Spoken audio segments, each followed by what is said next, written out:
Life from the Word, a study of the Holy Scriptures through Reformed and New Covenant Biblical Theology perspective. May this help you in your Christian life. Magandang umaga po sa inyong lahat. Tayo po ay nagpapatuloy sa pag-aaral sa James chapter 1. Tayo po ay dadako sa verses 9 to 11. Alam naman po nyo, sa panahon na ito ay tag-init na naman at marami tayong mga kababayan na yung kanilang tanim ay maapektuhan ng sobrang init. Merong 40 degrees heat index, yung iba ay siguradong tataas pa ng 50 degrees heat index. At doon natin mapapansin yung pangangailangan natin sa mga tinaniman ng ating mga kababayan at kasi yun ang ating gagamitin. Ngayong araw na ito ay ang pag-uusapan naman natin ay ang tungkol sa kahirapan at kayamanan. At ito ay katulad ng mga halaman ay tayo ay nag-work toward it. At kung minsan doon nagkakaroon ng problema dahil sa iniisip natin na ating paghihirap ay walang kinapupuntahan. So, pag-usapan natin yon. Ang unang babasahin natin ay ang yung tungkol sa verse 9 to 11, okay?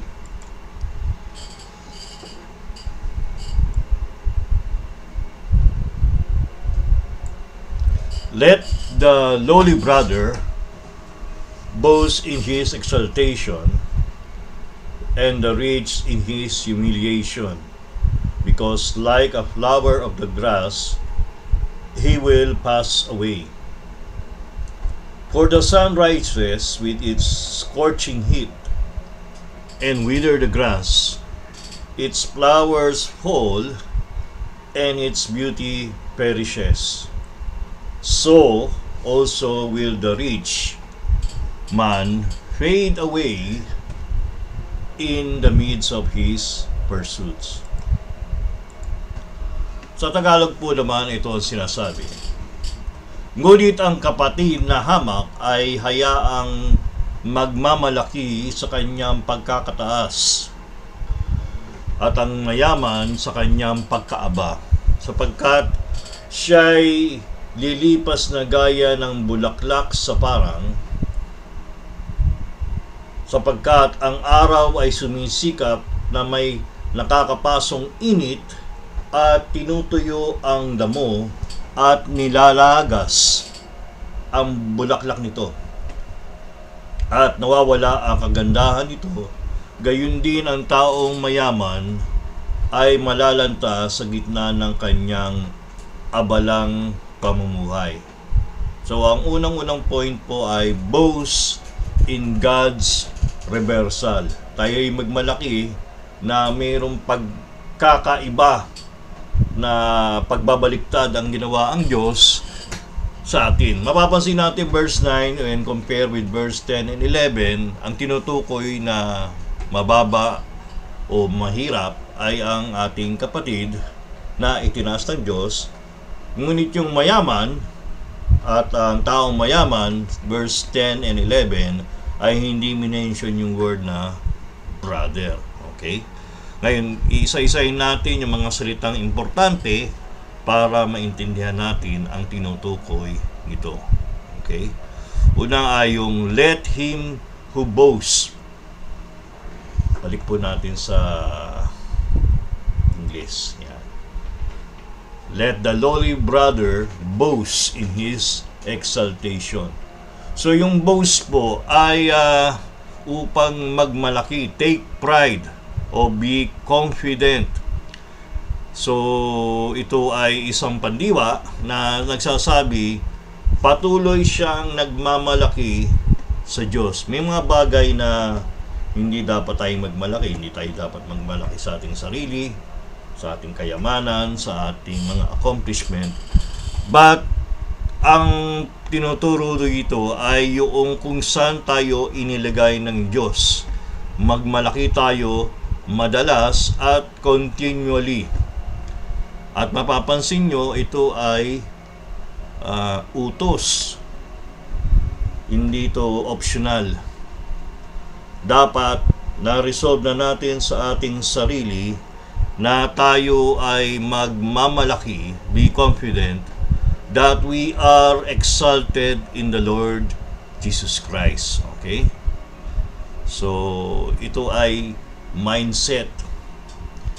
So, hindi ito fleeting na feelings.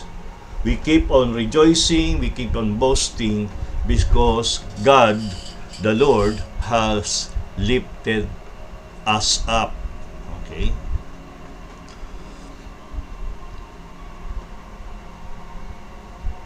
Pangalawa ay yung lowly. Okay? Ito ay ginagamit din sa ibang verses sa New Testament.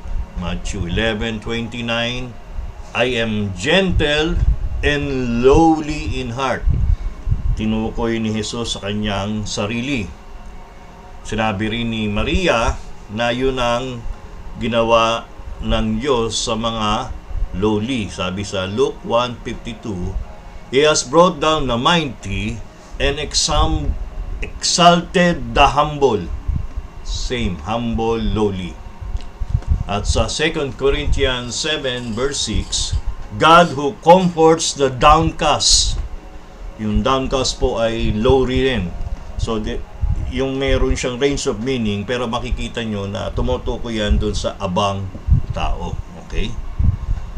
Kaya, pwedeng situation niya, condition niya, pero mas malamang, siya talaga ay economically mahirap. Tapos, boast in his exaltation. Tinaas siya. Ibig sabihin, literally, inangat yung lowly brother. At yan ay nagagamit din ng Panginoon o ng New Testament sa Philippians 2 verse 9. God has highly exalted him. So mapapansin naman, yung lowly at yung exalted ay parehong ginamit kay Kristo Jesus sa kanyang resurrection. Tapos sa Luke 14:11, sabi doon, whoever humbles himself will be exalted. The same way, andyan yung pagtatapat ng mababa at inaangat.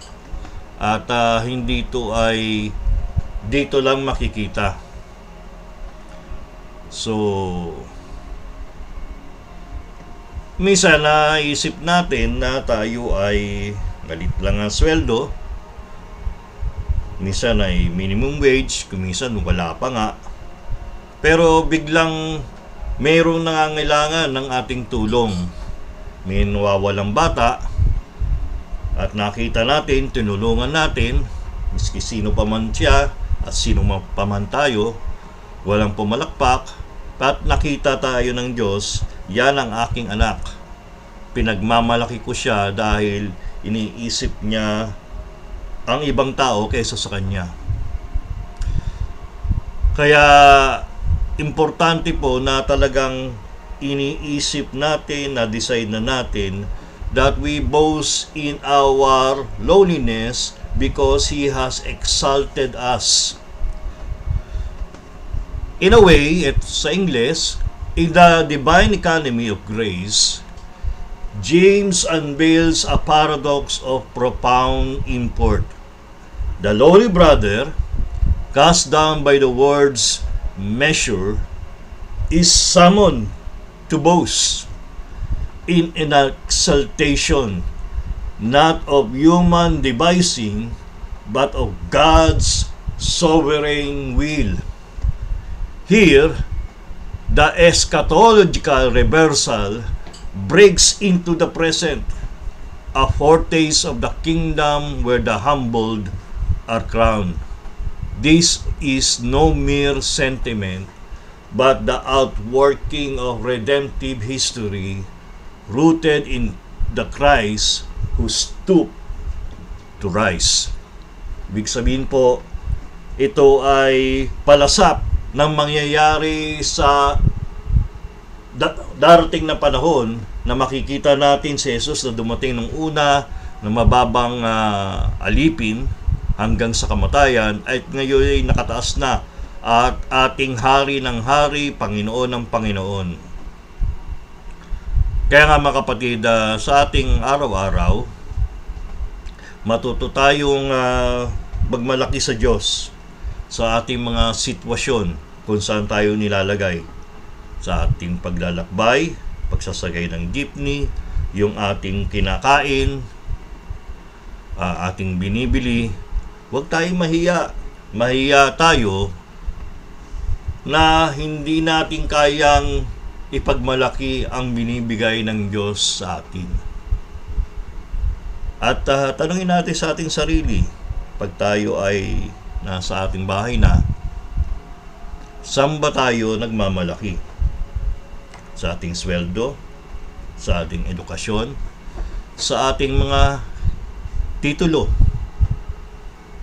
o tayo ay nagmamalaki dahil tayo ay tiningnan at kinakalinga ng Diyos sa ating sitwasyon. Tayo po ay magpatuloy sa verse 10. At yan ay lowly lifted high, and the rich in his humiliation, because like a flower of the grass he will pass away, at ang mayaman sa kanyang pagkaaba, sapagkat siya'y lilipas na gaya ng bulaklak sa parang. Okay. Ito naman ay yung the rich in his humiliation. Binaba siya. Tingnan lang natin po yung mga words na ginamit dun sa word na humiliation. Lowliness, abasement, ibinaba. Sa Philippians 2:8 ito ay ginamit, he humbled himself. So ang Diyos, binaba niya kanyang sarili. Luke 14:11, whoever exalt himself will be humbled. Acts 8:33, in his humiliation, justice was denied him. Tinutukoy po yung sa Isaiah 53. So, hindi lamang ito yung humble ka, kundi yung proseso kung saan ikaw ay ibinababa. Ang Panginoong Diyos, ating Panginoong Jesus, nandito, in His 33 years, ay tuloy-tuloy ang kanyang pagkaka-humbling process hanggang siya ay namatay na isang kriminal. Nabuhay, pinanganak sa sabsaban, tapos namatay na balang kriminal sa krus ng Kalbaryo. Kuminsan tayo ay nakakatanggap ng mga promotion o kuminsan na nakakabili tayo ng mamahaling gamit, yung bagong iPhone o bagong Samsung. Tapos biglang nasira, nahulog. At kuminsan ay nagkamali tayo sa trabaho, napakalaking pagkakamali, kaya tayo ay binaba muli. Yung mga bagay na yan ay kung tayo ay kay Kristo na, ay dapat tanggapin natin na ito ay pag-aalala na lahat ng bagay ay hindi nagpapatuloy. Ang merong forever lamang ay ang Diyos mismo. Here there is an end to all of the things that we possess. Kung mapapansin nyo, both verse 9 and 10, though Jesus is not mentioned, and dun sa buong James ay madalang i-mention ang pangalan ni Jesus, pero nandoon siya kasi nga si Santiago ay kanyang kapatid at naaalala niya yung lengguwahe, yung mga message niyang sinabi nung siya ay nabubuhay dito for 33 years. He is now alive in the right hand of the Father. Ngunit ganun ang nangyari sa kanya. He was humbled and then he was exalted. Okay? The lowly servant of Isaiah 53 at saka yung king na exalted sa Psalm 110 verse 1 ay tumutukoy kung saan ang isang mababa ay itinaas at yung mataas ay ibinaba. So, dapat tayo mag-ingat sa mga bagay na tayo ay nagmamalaki.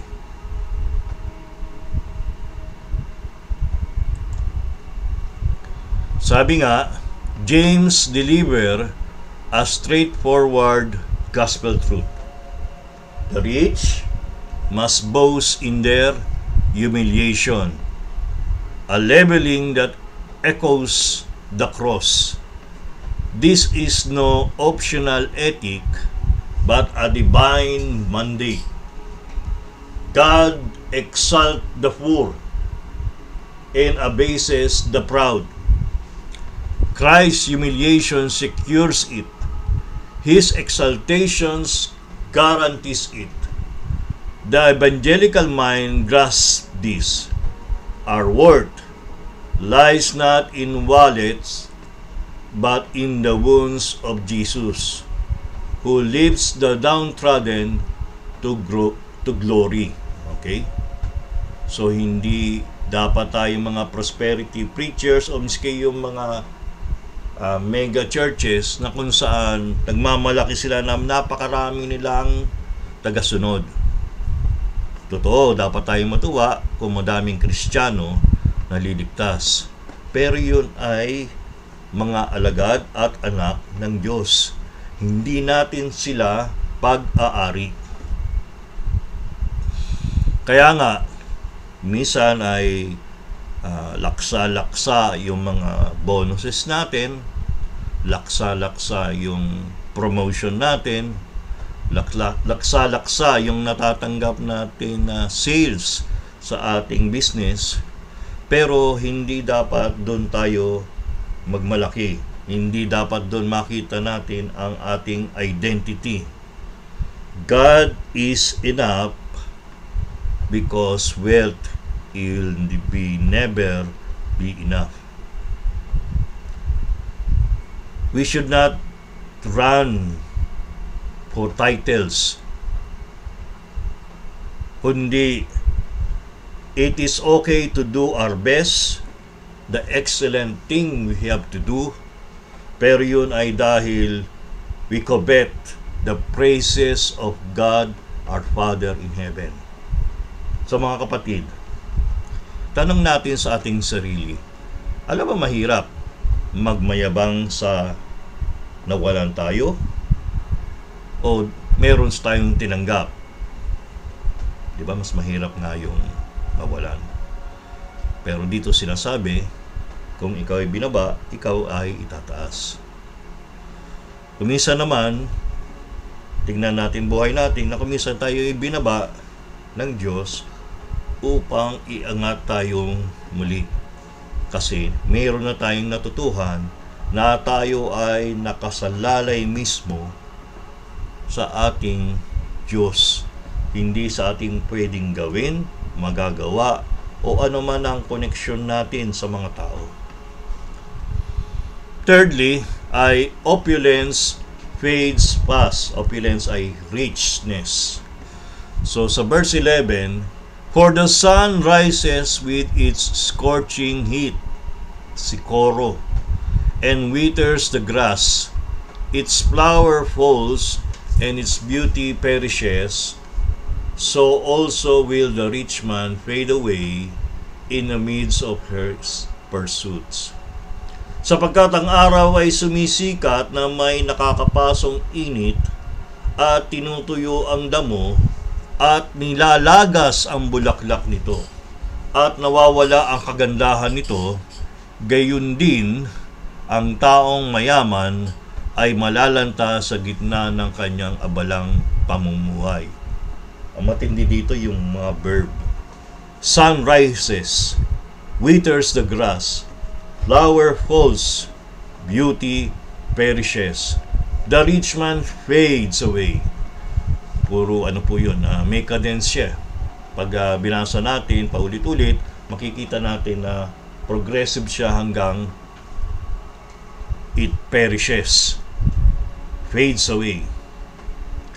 So, yun ang makipapansin natin dito sa mga verse na ito. He will pass away. The flower of the grass, which is a wild flower talaga, ay ganong kadali na matupok ng init ng araw. Flower. Okay? Sabi nga ni Pedro na kino-quote niya ang Isaiah 40 verse 6, all flesh is like grass, and its glory like the flower of grass.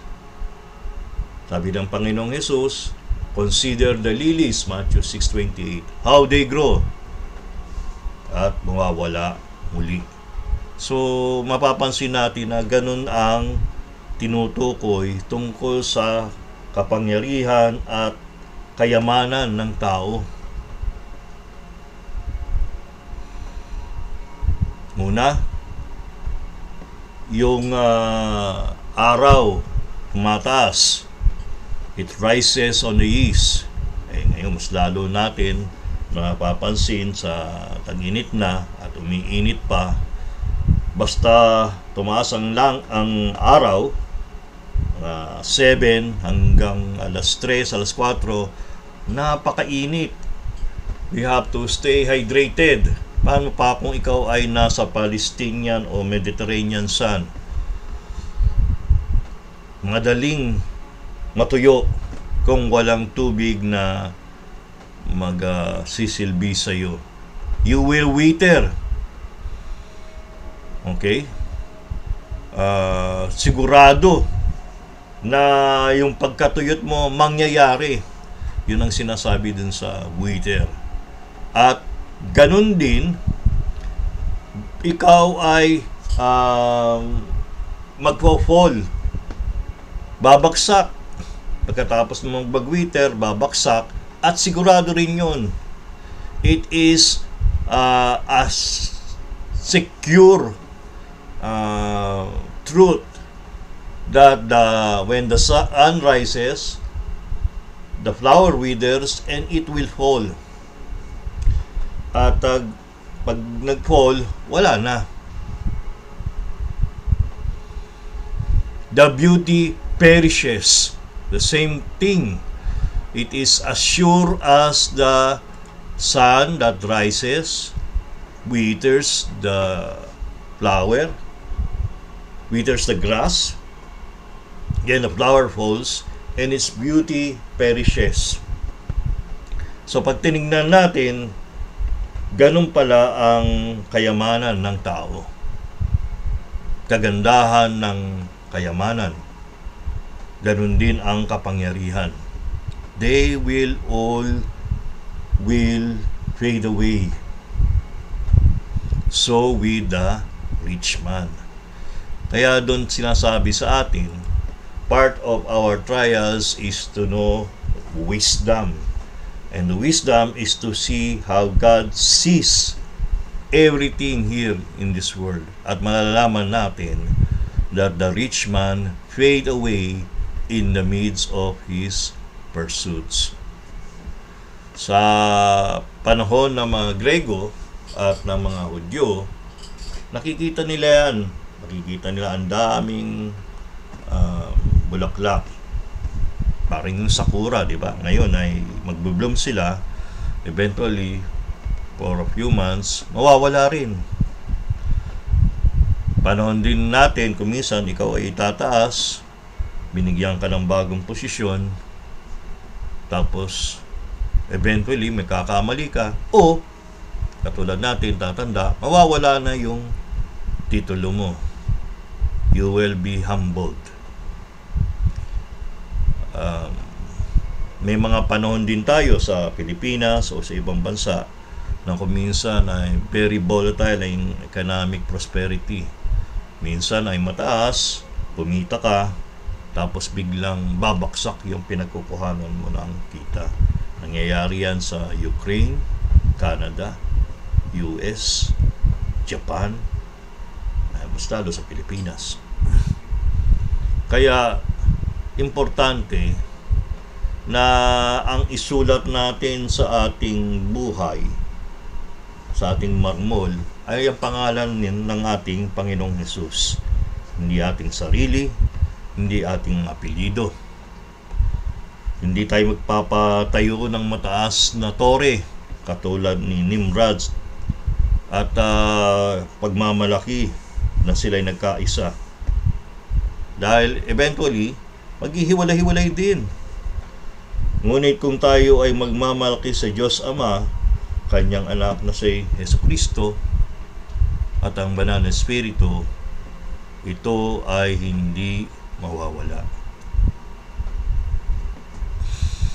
Sa isang farm, tropical, yung mango, muusbong yan, nagiging masarap na mangga.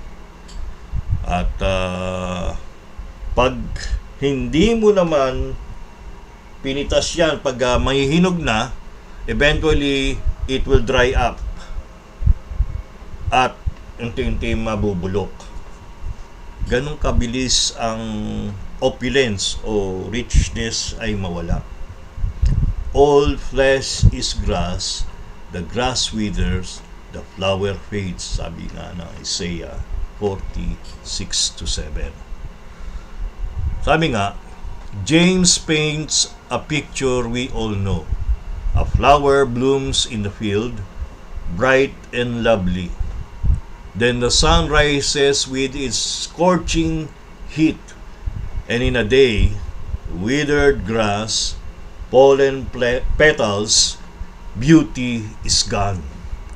It is like a farmer watching his crop fade under a merciless sun. So it is with wealth, here today, gone tomorrow. James isn't scolding. He is showing us life's truth to turn us to the one who will last forever. Kaya wag po tayo maghawak sa ating mga pera. Yan ay good servant but bad master. It's all fading away. Dapat ang pinaghahawakan nating mabuti ay ang Diyos Ama at ang Kanyang anak. Wag po tayo mag-hoard na as if it will protect us from every anxiety, sickness, and any downturn. Nothing. Nothing will protect us in this world.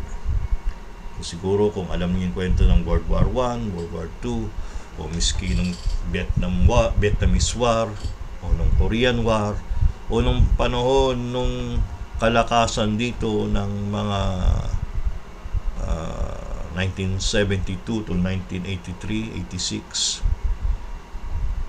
it will all fade away. Kaya dapat matuto tayong maluwag ang kamay natin, handa natin gamitin ito para sa kalwalhatian ni Kristo. Lastly, hindi pa pala, second to the last, only Christ endures. Nasasabi na natin to. So also will the rich man fade away in the midheat of his pursuits. Gayon din ang taong mayaman ay malalanta sa gitna ng kanyang abalang pamumuhay. Okay? In the midst of his pursuits. Habang ginagawa niya yon, biglang natatapos. Walang walang warning. Yet, yung the grass wither, the flower falls, then the beauty perishes, it's as sure as anything. Pero kala natin habang ginagawa natin yung nakamayhas na natin ay patuloy lamang ito. Hindi. Ito ay mawawala. sa atin. Ito our lifestyle will continue on. Pero yun ay unti-unti biglang mawawala.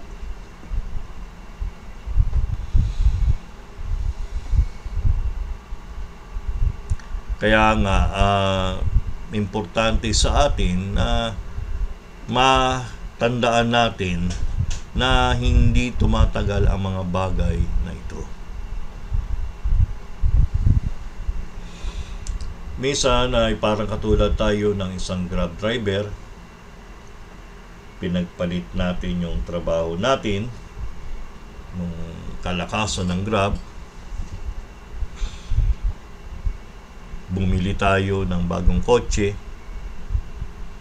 at sabi natin, mas makakaipon ako dito eh. Kaya lang, nangyari yung pandemic. At lahat ng iniisip mong cash flow, hindi na dadating. Hindi na tayo pwedeng lumabas eh. So, tigil yun. Ang dami ngayon nagbalikan ng mga kotse, napunta sa bangko ni remata dahil yung akala natin ay hindi nangyari. Only Christ will last. Only His wisdom will last. May mga bagay na akala natin ay pwede natin baliwaliin, ngunit yung pananampalataya natin sa Diyos, yun ang nagtumatagal. Sabi nga sa 1 Peter 1 verse 4, an inheritance imperishable, undefiled, and unfading, kept in heaven. So, yun naman sabi ni Pedro, na yun ang tumatagal. Sabi nga, hear the thunder of James' warning. So also with the rich man fades away in the midst of his pursuits. Like grass under a blazing sun, his riches wither, his glory drops, gone. But hallelujah, there's a bloom that stand, Jesus Christ, the rose of Sharon, who faded on Calvary to rise eternal, who is now in heaven. Sinner, flee your fading gold. Cling to the Savior who endures when all pursuits perish. Chase Christ, not OTRs. Jesus Christ is a real payday. Fight fear of loss or burnout. Christ's endurance holds you. We challenge our self-reliance. Instead, we are Christ-reliant. Ang hawak natin ay ang Panginoong Jesus. Mga kapatid, ano ang hinahabol natin sa panahon na ito? Pag-isipan natin yung bagay na dapat nating habulin. Tandaan natin, it is Christ's power that will last throughout. And finally, magnify God always. Basahin ko ulit. Let the lowly brother boast in his exaltation, and the rich in his humiliation, because like a flower of the grass he will pass away. For the sun rises with its scorching heat, and withers the grass, its flower falls, and its beauty perishes. So also will the rich man fade away in the midst of his pursuit. Ngunit ang kapatid na hamak ay hayaang magmalaki sa kanyang pagkakataas at ang mayaman sa kanyang pagkaaba, sapagkat siya ay lilipas na gaya ng bulaklak sa parang. Sapagkat ang araw ay sumisikat na may nakakapasong init at tinutuyo ang damo at nilalagas ang bulaklak nito. At nawawala ang kagandahan nito. Gayon din ang taong mayaman ay malalanta sa gitna ng kanyang abalang pamumuhay.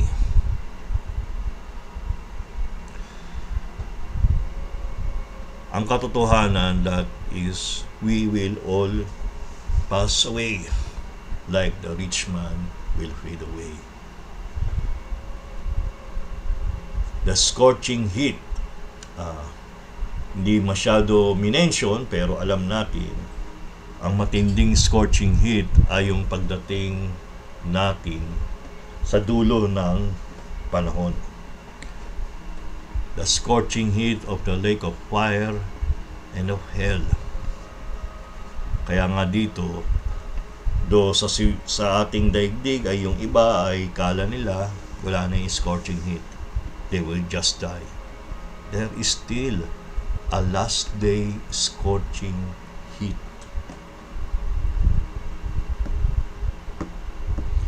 Psalm 32 verse 2, My soul make its boast in the Lord. Let the humble hear and be glad. Sabi nga, Beloved, James bid us lift our eyes from the dust of the earth to the glory of God. The lowly boast in their rising, the rich in their fall. Why? Because God's hand turns all to His praise. As flower fade before the sun, so our vanities perish before His majesty. Let us then magnify Him, not with lips alone, but with lives poured out, for in Christ's lowliness and triumph, we see the Father's splendor unveiled. So, tanungin natin, sino ba ang pwedeng magnakaw ng ating pagmamalaki sa Diyos? Madami yan. May mga distraction, mayroong idolatry, kaya nga dapat matutuhan natin to magnify Him every week.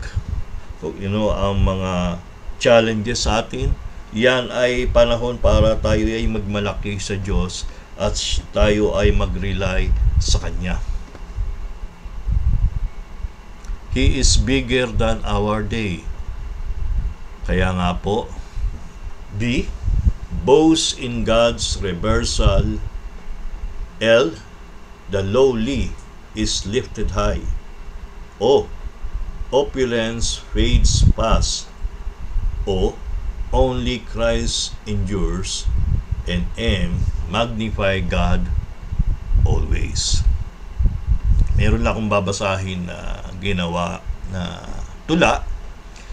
Sabi dito, the flower rise, the grass stands tall, golden in the morning's call, yet winds will shift and time will show. The blooms we prize will fade and go, the towers built on silver's weight, sun proud and strong, but not with faith. For wealth will wither, thrones will fall, yet grace will shine beyond them all. O blessed soul who walks unseen, the world look past, but he has seen. For crown of dust will fade away, but those in Christ will stay. So let the proud man boast no more, his riches sink upon the shore. But let the lowly lift his eyes, his treasure waits beyond the sky. Sabi nga ng isang manunulat, life's but a walking shadow, a poor player that struts and frets his hour upon the stage, then is heard no more. Sabi naman isa ng tagapagturo, man cannot live without joy. Therefore, when he is deprived of true spiritual joy, he must turn to carnal pleasures. Importante po yun. At isang pastor, ito ang sabi niya, the poor are called to glory in their elevation because they are enriched by God's grace, while the rich are to glory in their depression because they are stripped of their false glory. So sa linggong ito ang ating tandaan. In a world of wilting wealth, boast in Jesus, He who lives the lowly and lasts forever for God's glory. At doon naman sa mga umahawak pa sa kayamanan, tandaan natin yung James chapter 1 verse 11, second part. So also will the rich man fade away in the midst of his pursuit. Meditate on this, mga kapatid. Pursuits fade, Christ doesn't. Boast in Him all week. Tayo po ay malalalangin. Mahal na Diyos, salamat sa iyong anak na si Jesus, aming Panginoon. Siya ay hindi nalalanta, kundi patuloy na sa iyong kanang kamay, Panginoon. Tulungan mo kaming magmalaki sa iyong plano. Kung kami mahirap o may kaya man, kahit ang lahat ay lilipas, bigyan mo kami ng lakas na purihin ka lagi. Sa pangalan ng Kristo. Amen. Mga kapatid, may the God who exalts the lowly and humbles the riches fill you with the joy of His unfading Son, Jesus Christ. Go in His peace, blooming for His glory. Amen and amen. Salamat po. Please don't forget, subscribe and